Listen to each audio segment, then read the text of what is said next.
The winter of 1475 in Moldavia was brutal, but for Ștefan cel Mare, or Stephen the Great, it offered a fleeting, perilous advantage against an existential threat. On the frozen plains of Vaslui, near a small river called the Barlad, an outnumbered Moldavian army prepared for a confrontation that would define the fate of their nation, and perhaps even halt the seemingly unstoppable Ottoman expansion into Central Europe. This was not merely a battle, it was a desperate gamble, a meticulously planned ambush utilizing every element of a harsh Eastern European winter against an empire renowned for its military might and numerical superiority. The Ottoman Empire, under Sultan Mehmed II, the Conqueror, was at its zenith. Having already brought down Constantinople in 1453, Mehmed harbored ambitions stretching deep into Europe. His armies were feared, his janissaries elite, and his resources seemingly infinite. Moldavia, a small principality nestled between the Carpathian Mountains and the Black Sea, found itself directly in the path of this juggernaut. Stephen, a skilled diplomat and an even more formidable warrior, had long understood the threat. For years he had tried to forge alliances, sending emissaries to Hungary, Poland, and even Venice, pleading for a united Christian front against the Turks. These calls often fell on deaf ears, leaving Moldavia largely isolated. The immediate casus belli for the Ottoman invasion of 1474 to 1475 was complex, but fundamentally revolved around Moldavia's strategic importance and its defiance. Stephen had backed Wallachian princes who opposed Ottoman suzerainty and had withheld the traditional tribute owed to the Sultan. More provocatively, he had seized the vital Black Sea port of Kilia in 1465, a strategic nexus for trade and a potential Ottoman springboard into Moldavia. Mehmed could not tolerate such insubordination on his northern flank, especially from a small state that dared to challenge his authority. In late 1474, Sultan Mehmed II dispatched an enormous expeditionary force. Estimates vary, but contemporary sources, including Polish and Venetian chroniclers, suggest the Ottoman army numbered between 80,000 and 120,000 men. Led by Hadim Suleiman Pasha, the Beylerbey of Rumelia, this force was a cross-section of the Ottoman military machine: the disciplined janissaries, the sipahis, feudal cavalry, akinjis, light cavalry raiders, and numerous auxiliary troops from the Balkan territories. They were equipped with a sizable artillery train, and their logistics were designed to overwhelm any resistance. Facing this colossus, Stephen the Great commanded a much smaller force.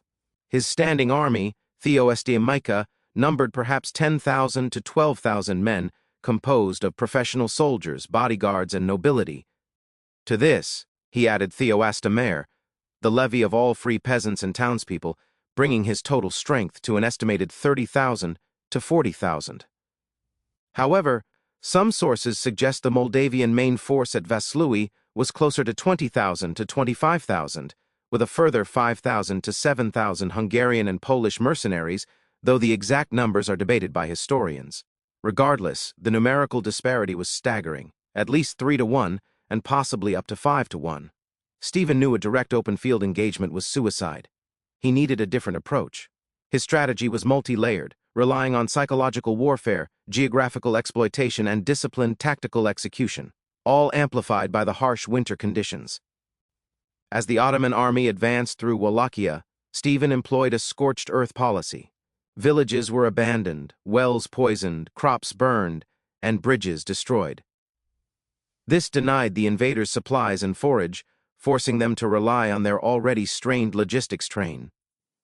The Moldavian winter was particularly severe that year, with heavy snows and freezing temperatures, which compounded the Ottoman supply crisis. Their horses struggled, their men suffered from exposure, and disease began to spread through their ranks. Stephen then chose his battlefield with meticulous care. The chosen site was the confluence of the Barlad and Rakova rivers, near Vaslui. This area was a marshy, forested region, crisscrossed by rivers and streams, bordered by hills and dense forests. Crucially, the ground was sodden and muddy, often freezing over incompletely, creating a treacherous terrain. He positioned his main force in a narrow valley, flanked by dense woods and marshes, with only one main approach route for the Ottomans. This bottleneck would negate the Ottoman numerical superiority, forcing them to attack in a constrained formation. The date was January 10, 1475. The weather was a crucial accomplice. A thick, biting fog, characteristic of those low-lying riverine areas in winter, descended, enveloping the landscape in an eerie shroud. The ground was partially frozen, creating icy patches that hid submerged mud. Visibility was minimal. Stephen's men, intimately familiar with their terrain, used this to their immense advantage. Stephen divided his forces. He placed his core heavy infantry, armed with long pikes, halberds, and swords, in the center of the narrow valley behind defensive fortifications made of sharpened stakes and earthworks. Archers and crossbowmen were positioned on the flanks, concealed within the dense forests and elevated terrain, giving them a commanding view of the narrow approaches. Crucially, he held back a powerful contingent of light cavalry, the Moldavian hussars, distinct from later Hungarian hussars. These were fast, armored horsemen, as a reserve, hidden deep within the woods. The Ottoman army, weary and demoralized by the long march and the harsh winter, approached the Moldavian positions guided primarily by scouts who struggled in the thick fog and difficult terrain. Their advance guard, likely the Akinjis, was the first to make contact. As they pressed forward into the narrow valley, they encountered Stephen's outer defenses. The Moldavian archers and crossbowmen unleashed a devastating volley from their concealed positions, sowing confusion and disarray. Suleiman Pasha, confident in his numbers, ordered his main forces to advance. The sheer weight of the Ottoman army pushed forward, but the constricted terrain prevented them from deploying their characteristic battle formations. Units became crammed together, unable to maneuver effectively. The icy, muddy ground further hindered their movement, causing horses to slip and men to stumble. The fog, which seemed an advantage to the Moldavians who knew every tree and stream, disoriented the Ottomans. Their chain of command broke down, orders were difficult to convey, and units lost cohesion. Then came Stephen's masterstroke. Small detachments of Moldavian light cavalry, hidden in the fog-shrouded forests, began to conduct hit-and-run attacks on the Ottoman flanks, deliberately retreating after skirmishes. These feigned retreats were designed to lure the Ottoman heavy cavalry and some Janissary units deeper into the death trap of the valley. The Ottomans, confident of victory and eager for glory, pursued aggressively, only to find themselves further entangled in the treacherous terrain and deeper into the Moldavian ambush. As more and more Ottoman forces poured into the bottleneck, Stephen's main infantry line held firm. The professional Moldavian soldiers, fighting on their own land for their homes and families, stood resolute against the relentless Ottoman assaults. The air filled with the clang of steel, the hiss of arrows, and the terrified cries of men and horses. The fog, however, made it impossible for the Ottomans to assess the full extent of the Moldavian line, or to understand their tactical disadvantage. Each new unit that entered the fray simply added to the chaos. At the opportune moment, when the Ottoman forces were most deeply committed and most disordered, Stephen unleashed his hidden reserve. His light cavalry, numbering in the thousands, burst from the fog-shrouded forests on the Ottoman flanks, crashing into their exposed formations. This surprise attack, coupled with the continued volleys from the archers, created a devastating pincer movement. Panic began to spread through the Ottoman ranks. The elite Janissaries, usually steadfast, found themselves surrounded and unable to fight effectively in the dense fog and difficult terrain. Their famed discipline began to fray. The trumpets and drums of the Moldavian army, strategically placed, intentionally created echoes, magnifying their perceived numbers and adding to the psychological terror of the trapped Ottomans. Historical accounts describe Moldavian soldiers mimicking animal sounds or using whistles to further disorient the enemy. Simultaneously, Stephen had ordered a unique tactical element. Trumpeters and drummers were sent onto the nearby hills, hidden from view, to sound their instruments at specific times, creating the impression of a much larger army and contributing to the Ottoman disorientation in the fog. This auditory deception, combined with the visual obscurity, convinced many Ottoman soldiers that they were being encircled by an overwhelming force. The climax of the battle was a decisive Moldavian counterattack. Seeing the disarray, Stephen ordered his entire line to advance, pushing the disoriented Ottomans back into the frozen marshes and onto the jagged stakes hidden in the ground. The retreat quickly turned into a rout. The narrow paths that had been difficult to attack through now became slaughter lanes for the fleeing Ottomans. Thousands were cut down. Many drowned in the freezing Barlad River, their heavy armor pulling them under. Others perished from hypothermia or were captured. The battle lasted for several hours, ending with a catastrophic defeat for the Ottoman Empire. The numbers are staggering. Byzantine chronicler Laonikos Chokokondyles, close to the events, reported 40,000 Ottomans killed, while some Polish and Hungarian sources suggested even higher figures, up to 50,000. While exact figures are always difficult to ascertain, modern historians generally agree that the Ottoman losses were enormous, likely around 30,000 to 45,000 men, including a significant number of their elite janissaries and many experienced commanders. The Moldavian losses, while not insignificant, were comparatively light, estimated at only a few thousand. Suleiman Pasha himself barely escaped, reportedly hidden in a cart of hay by his remaining men. The Ottoman banners, including the sacred banner of the Prophet, were captured, an unimaginable humiliation for the Sultan. Stephen ordered the heads of the Ottoman commanders to be impaled on stakes and displayed on the battle site, a grim warning to any future invaders. The victory at Vaslui, also known as the Battle of Podul Inalt, the High Bridge, sent shockwaves across Europe. Pope Sixtus IV, referring to Stephen as Athleta Christi, champion of Christ, recognized his immense contribution to the defense of Christendom. He exhorted European monarchs to aid Stephen, but these pleas largely went unheeded. Despite the magnitude of the Moldavian victory, the major European powers remained largely unwilling or unable to commit significant resources to a joint crusade. The Battle of Vaslui bought Moldavia precious time and proved that the seemingly invincible Ottoman war machine could be defeated. It delayed Ottoman expansion into Central Europe for decades, creating a crucial buffer. Had Stephen lost at Vaslui, the path into Poland and Hungary would have been wide open for Mehmed II, potentially altering the course of European history entirely. However, the war was far from over. Mehmed II, furious the defeat, vowed revenge. In 1476, he personally led an even larger army, estimated at 150,000 men, back into Moldavia. Stephen, again outnumbered, adopted Fabian tactics, avoiding direct engagement, burning supplies, and laying traps. His army, while smaller, was still highly motivated and skilled. The two forces met again at the Battle of Valea Alba, Razboieni, on July 26, 1476. Sultan Mehmed II was determined. This time, the Ottomans had learned from Vaslui. They brought superior artillery, and their strategy was more cautious. Despite suffering heavy losses, the Moldavians were eventually overwhelmed by sheer numbers and the overwhelming firepower of the Ottoman cannons. Stephen's camp was captured, and the Moldavian army was scattered. Yet, even after this defeat, Stephen refused to surrender.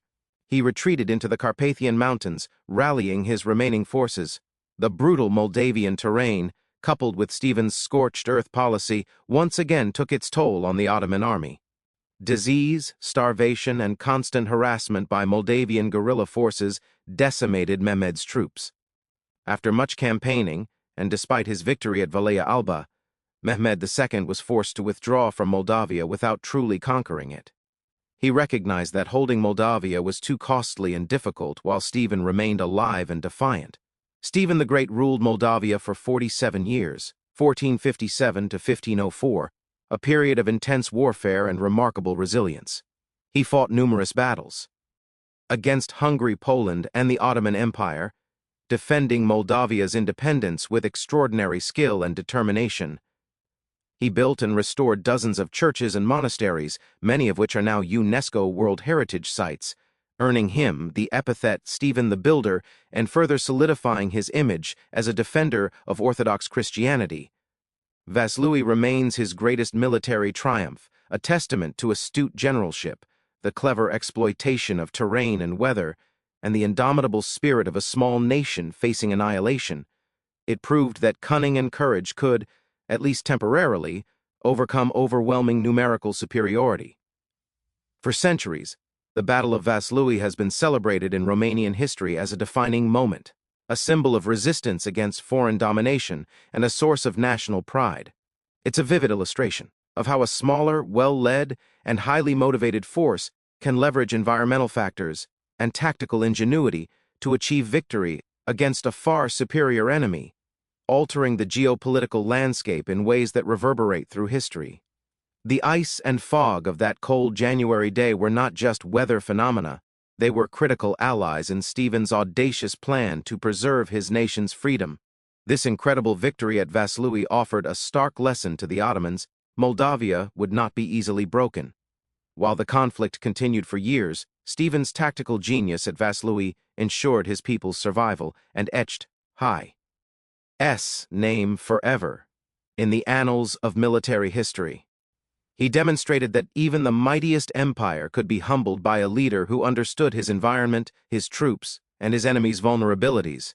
The echoes of that desperate struggle on the frozen plains near Vaslui continue to inspire, a powerful narrative of resilience and strategic brilliance against insurmountable odds. The victory truly stands as one of history's most compelling David and Goliath tales. Stephen's campaigns were constant. In 1467, he had defeated a Hungarian army led by King Matthias Corvinus at the Battle of Baia, securing Moldavia's southern borders. In 1473, he intervened successfully in Wallachia to install a friendly prince, further irritating Mehmed II. These actions demonstrated not just defiance but a proactive foreign policy aimed at securing Moldavia's sphere of influence. This assertiveness, while strategically sound for Moldavian independence, ultimately provoked the Ottoman response, culminating in Vaslui. The strategic importance of Moldavia cannot be overstated. It was not just a tributary state, it was a buffer. Had the Ottomans permanently established themselves in Moldavia, their supply lines to Poland and Hungary would have been significantly shortened. The resources of the fertile Moldavian plain and access to the Black Sea ports would have further fueled their expansion. Stephen understood this vital role, continually urging his Christian neighbors to recognize the shared threat. His famous letter to European rulers after Vaslui vividly recounted the victory, but also warned of the continuous danger, declaring, "If this gate of Christendom Moldavia is lost, which God forbid, then all Christianity will be in great danger." The Battle of Vaslui was a battle of information and misinformation, enabled by the dense fog. Stephen's scouts and spies diligently tracked the Ottoman movements, providing him crucial intelligence about their numbers, disposition, and morale. The Ottoman forces, accustomed to overwhelming their adversaries through sheer force, likely underestimated the terrain and the cunning of their opponent. Their internal communication, already complex for such a large multinational force, was crippled by the fog and the Moldavians' deceptive tactics. The Moldavian army itself was disciplined and highly motivated. Stephen had spent years honing his military, implementing reforms that emphasized infantry effectiveness and the skillful use of cavalry. His soldiers were not just peasants, many were hardened veterans. Their knowledge of the local terrain was invaluable, allowing them to move through the forests and marshes with ease, while the Ottomans floundered. The cold, the hunger, and the constant harassment before the battle had already weakened the Ottoman spirit, making them vulnerable to Stephen's psychological warfare. Beyond the immediate casualties, the psychological impact on the Ottoman Empire was profound.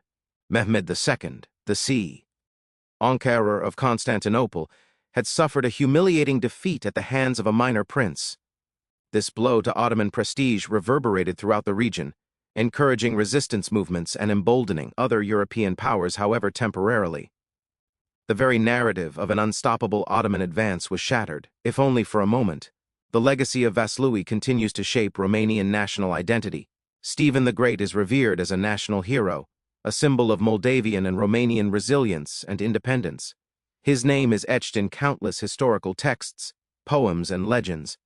The strategic brilliance he displayed at Vaslui is studied in military academies, offering timeless lessons in asymmetric warfare. It was a victory achieved not through superior force, but through superior intellect, adaptability, and unwavering resolve. The combination of natural elements, the freezing temperatures, the icy terrain, the obfuscating fog, woven into a masterfully conceived ambush, turned a desperate defense into an astonishing triumph.